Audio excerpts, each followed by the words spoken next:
am representing as a parent carer for my son. My son is an NDIS participant and his diagnosed disabilities being autism and global developmental delay, but he also has ARFID, avoidant restrictive food intake disorder, anxiety, sensory and communication challenges, and complex feeding needs. And these are not considered part of his disabilities when it comes to his NDIS plan. Like many families, the NDIS has been life-changing for us. It's enabled him to access therapies, specialist disability supports, and essential equipment that have otherwise been impossible. He also has a small amount of support worker hours, and even though they're small, they allow me to work, as our son can't access before or after school programs or school holiday programs. These supports are not optional. They're fundamental to his health, development and participation in everyday life, and they are fundamental for us to have a sustainable family and financial resources. I recognise that the government has a responsibility to ensure the NDIS remains sustainable and that public funds are used appropriately. I support efforts, like Robyn said, to reduce fraud and improve consistency across the scheme. However, my concern is that some of these proposed reforms will disadvantage children like my son with complex and intersecting needs. Firstly, I'm concerned about the move towards standardised functional capacity assessments. Children like my son cannot be understood through a simple assessment or a brief appointment. His needs change depending on his environment, anxiety, health and sensory load. A snapshot does not show the reality of managing a feeding tube, communication challenges, emotional regulation and daily participation. Parents, therapists, teachers and medical specialists all hold important pieces of that picture, and their evidence must remain central to decision making. Secondly, I'm concerned about linking every funded support directly to a single access impairment. His autism does not exist separately from his feeding disorder, anxiety or sensory needs, and these conditions interact every single day.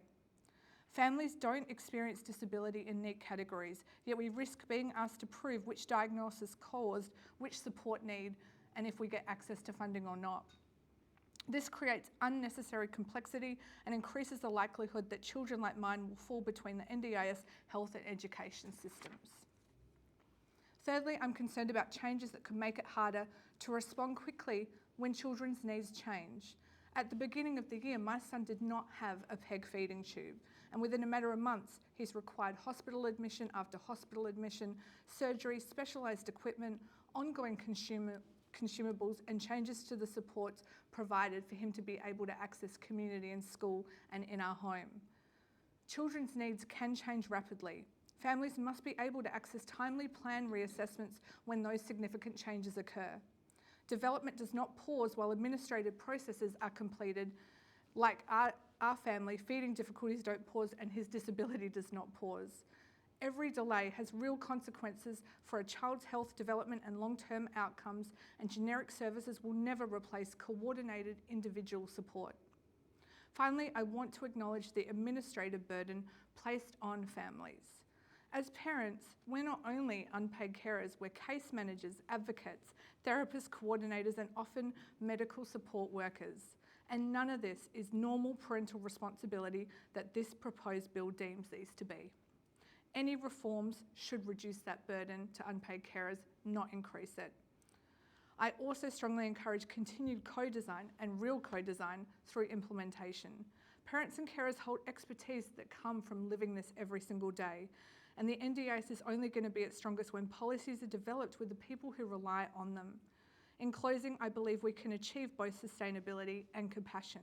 We can protect the future of the NDIS while ensuring kids like mine with complex disabilities continue to receive the timely, flexible and individualised support they need.